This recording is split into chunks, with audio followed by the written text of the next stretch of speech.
अच्छा, ये आपको स्क्रीन पे स्लाइड शो हो रही होगी।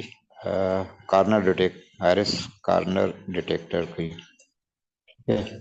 तो आज का जो टॉपिक है वो कार्नर डिटेक्शन है। पहले हमने एज डिटेक्शन देख ली थी। तो एज डिटेक्शन का अपना तरीक़ेकार था, उसमें फिर हमने लेप्लेसियन और केनी दोनों को देख लिया था। तो आज हम कार्नर डिटेक्शन की बात कर रहे हैं, सिर्फ कार्नर की। तो ये एक हमारे पास कॉन्सेप्ट है, ये कार्नर है। तो ये किसी स्मॉल विंडो के ऊपर मौजूद होगा था। तो अगर हम इस स्मॉल विंडो के ऊपर कोई कैलकुलेशन परफॉर्म करें तो हम ये नो में जवाब दे सकते हैं कि ये जो विंडो है ये कार्नर है या नहीं है इसमें। ठीक है। तो अब पूरे का पूरा हमें, जिस तरह एज था कि एज की लेंथ कहाँ तक वो एज जा रहा है, एज की कोई कंटिन्यूटी है नहीं है, तो वो सारी चीज़ों पे सोचने की ज़रूरत नहीं है। सिर्फ कार्नर की बात अगर करें तो स्मॉल विंडो डिटरमाइन कर लेंगे हम कोई 5x5 का विंडो साइज या 3x3 की विंडो साइज या 7x7 की विंडो साइज अगर हम रखते हैं तो एक स्मॉल विंडो साइज के अंदर से हमें पता लग जाएगा कि ये जो गिवन पेज है, 3x3 का पेज या 5x5 का या 7x7 का, ये एक एज को कार्नर को रिप्रेजेंट कर रहा है कि नहीं कर रहा। तो ये एक आइडिया है इस हैरिस कार्नर डिटेक्टर का। ठीक है जी। तो easily recognise by looking through a small window, shifting the window should give large change in intensity. उसके बाद क्या है कि जैसे ही हम विंडो को स्लाइड करते हैं राइट साइड पे या डाउनवर्ड, तो उससे जो वैल्यूज है वो काफी डिफरेंस हो जाती हैं। वो कैसे होती हैं अभी हम देखते भी हैं उसको कैलकुलेट करके। लेकिन जो स्लाइड करते जाएंगे तो पूरे इमेज के ऊपर ही हम कन्वॉल्व करते हैं उस टेक्निक को। ये टेक्निक मैं कह रहा हूँ, एक फिल्टर की बात नहीं कर रहा हूँ। इस टेक्निक को पूरे इमेज के ऊपर कन्वॉल्व करते हैं, तो जहां जहां पर भी कार्नर्स होते हैं वो हमें आइडेंटिफाई हो जाते हैं। तो कैसे करता है अभी हम देखते भी हैं इसमें। तो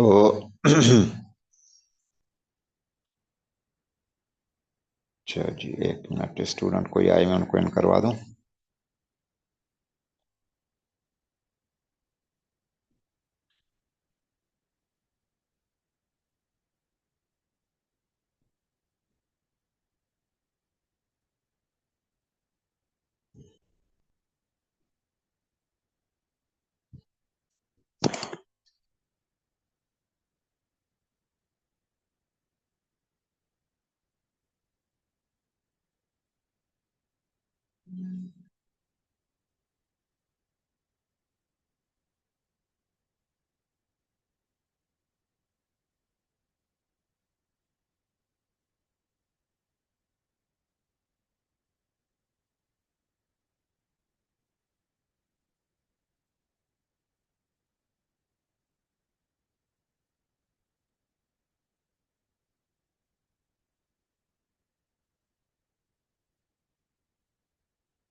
अच्छा जी, तो अब हमारे पास इमेज के अंदर तीन ऑप्शन हो सकते हैं। इमेज जिसके ऊपर हम अपना डिटेक्शन कर रहे हैं कॉर्नर की।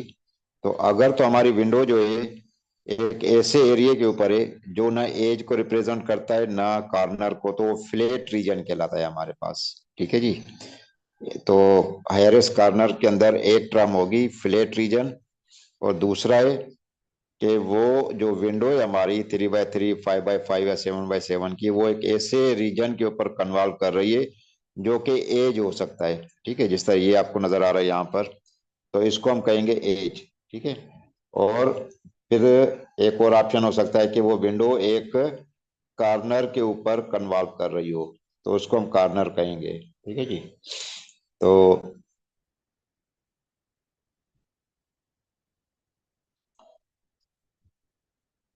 अब हम जब कार्नर डिटेक्शन की तरफ कर रहे हैं तो अ, हमारे पास कॉन्सेप्ट क्या है कि सबसे पहले इमेज ग्रेडियंट कैलकुलेट करने, जो कि एक्स डायरेक्शन में होंगे और वाई डायरेक्शन में होंगे। ठीक है जी। तो ये हम कैलकुलेट कर लेंगे। फिर दूसरा है subtract mean from each image gradient, compute the covariance matrix, compute the eigen vectors, और use threshold on the eigen eigen values to detect corners. तो ये स्टेप्स जर्नलाइज बताए हुए उन्होंने। इसको हम अपनी एग्जांपल के साथ कुछ सॉल्व करने की कोशिश करेंगे। ठीक है जी। तो लेकिन इसमें एक चीज जहन में हो कि हम क्या कैलकुलेट कर रहे हैं कि जी ग्रेडियंट पहले हमें चाहिए होंगे। ठीक है जी। ग्रेडियंट आपको पता ही है कि फिल्टर कन्वॉल्व करते हैं हम उसको एक्स डायरेक्शन और वाई डायरेक्शन से, तो हमें पता लगता है कि फिर जो उसकी वैल्यू क्या है हमारे पास। तो ये चीज बताई हुई है कि अगर हमने ग्रेडियंट कैलकुलेट करने तो एक्स डायरेक्शन और वाई डायरेक्शन के लिए हम कैलकुलेट करेंगे इसका। ठीक है जी।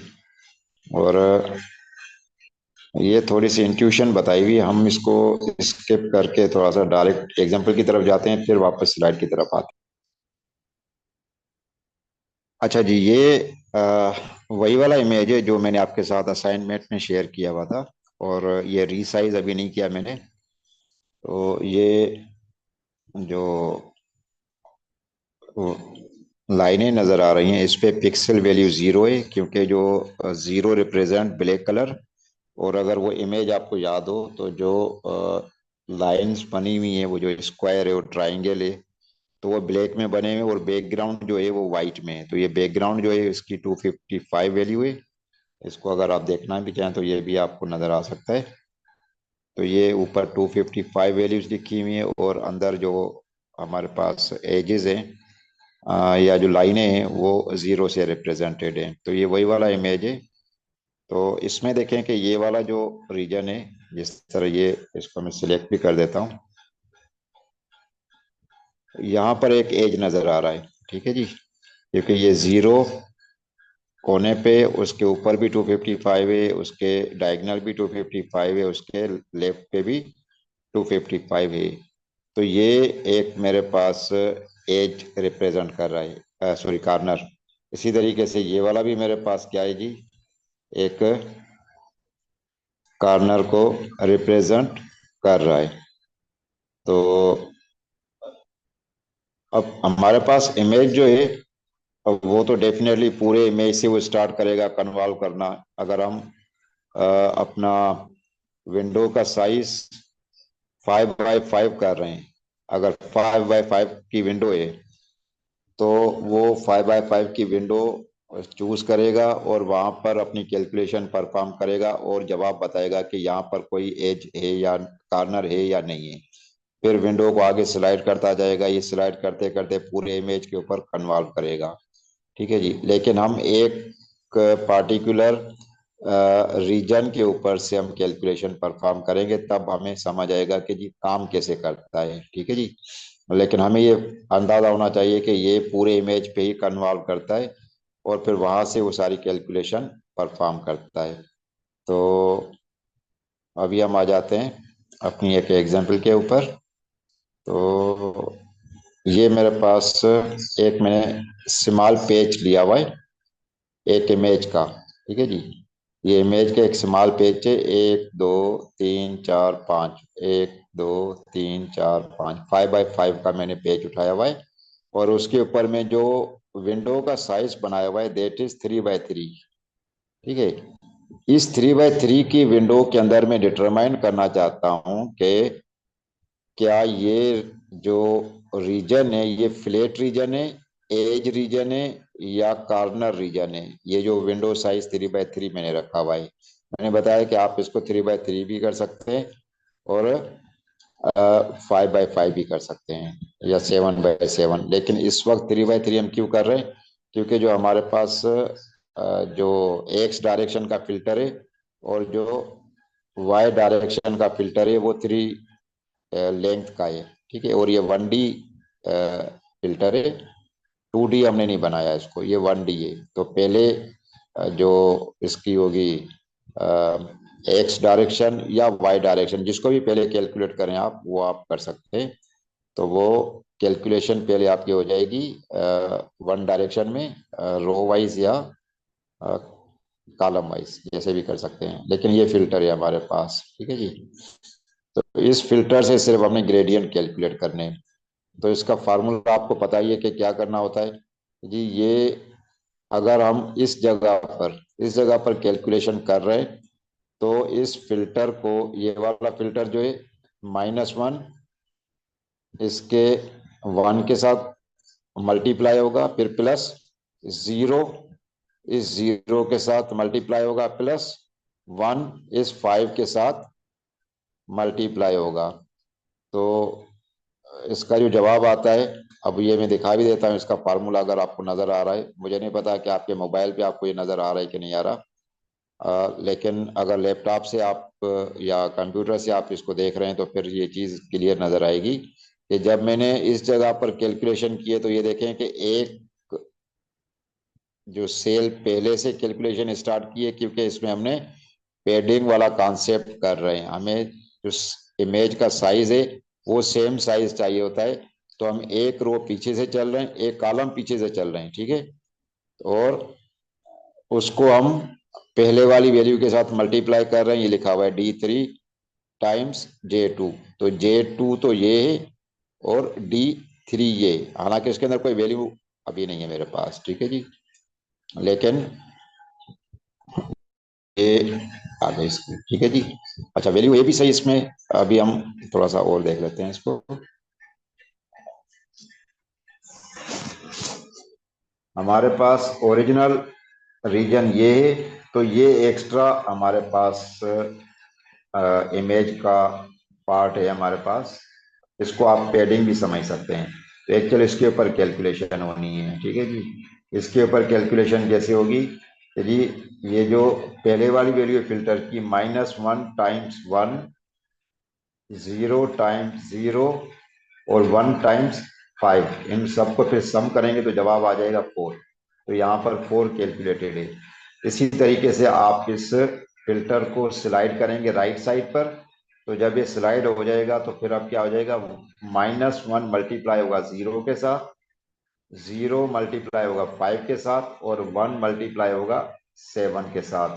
तो इसका जो जवाब आएगा वो ये आ गया, 7। इसी तरीके से -1 जो है वो 5 के साथ मल्टीप्लाई होगा, 0 7 के साथ मल्टीप्लाई होगा, और 1 जो है 11 के साथ मल्टीप्लाई होगा। तो यहाँ पर आ गया 6। तो इस तरीके से जब आप पूरे इन इस रीजन के ऊपर कन्वॉल्व करेंगे, तो जो जवाब है हमारे पास कुछ इस तरीके से आ चुका होगा, ठीक है जी। इसको मैं हाईलाइट कर देता हूँ। तो ये हमारे पास आ चुका होगा 4 7 6 8 8 7 8 6 5। तो ये सिर्फ हमने एक्स डायरेक्शन में फिल्टर कन्वर्ट किया है, और सिर्फ इस रीजन के ऊपर किया है, पूरे इमेज के ऊपर अभी हम नहीं कर रहे। ये एक छोटा सा रीजन है 3x3 का, इसके ऊपर कन्वर्ट किया है एक्स डायरेक्शन में, ठीक है जी। फिर आपके पास ये फिल्टर है जो कि वाई डायरेक्शन में है, और इस वाई डायरेक्शन को यहाँ पर हमने कन्वर्ट किया है। इस करेंगे कैसे, ये हमारे पास -1 टाइम्स 0, फिर हो जाएगा 0 टाइम 0 और 1 टाइम 4, ठीक है जी, क्योंकि ऊपर से हम शुरू करेंगे। तो -1 टाइम्स 0, 0 टाइम 0 और 1 टाइम 4। तो इसकी जो कैलकुलेशन है वो ये आ गई 4, ठीक है जी। इसी तरीके से हम यहाँ पर आ जाएंगे दूसरे वाले कॉलम के ऊपर। तो क्या, -1 टाइम्स 1, 0 टाइम्स 5 और 1 टाइम्स 9। तो इसकी जो कैलकुलेशन है ये हमारे पास आ रही है 8। तो इसी तरीके से आप वर्टिकली भी पूरा इसको कन्वॉल्व करेंगे। तो जब वर्टिकली पूरा हम कन्वॉल्व करेंगे, तो ये हमारे पास एक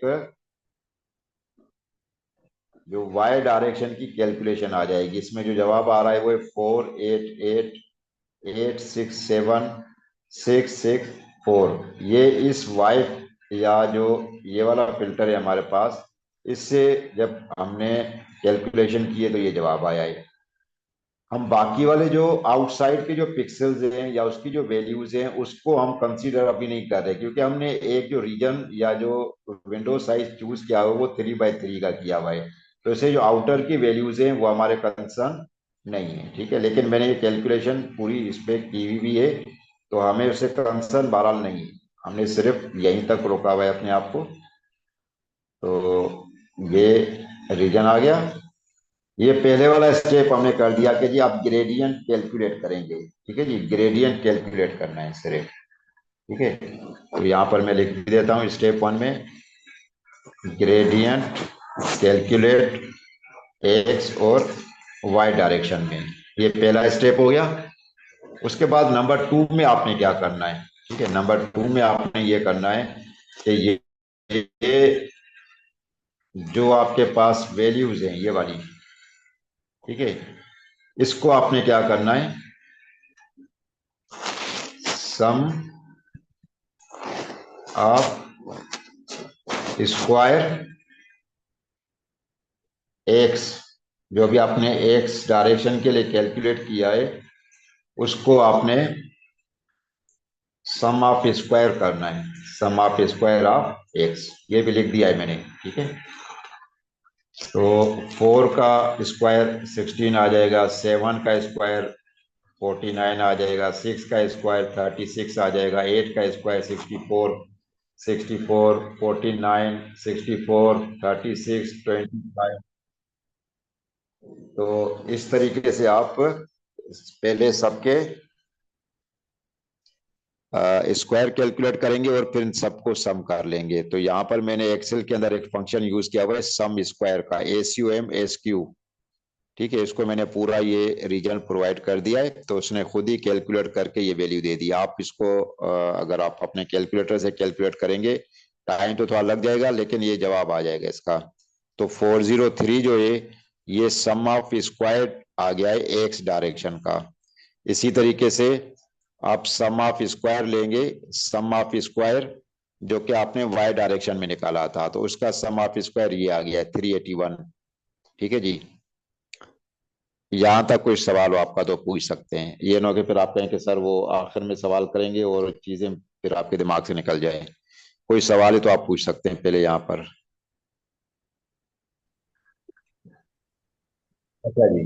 तो ये हो गया सम ऑफ स्क्वायर एक्स, और फिर नेक्स्ट स्टेप में आप करेंगे सम ऑफ स्क्वायर, और ये वाई का भी आप निकालेंगे, ये मैंने लिख दिया वाई। ये दूसरा स्टेप हो गया, मतलब ये एक कंबाइंड स्टेप है, इसमें दोनों काम कर रही है।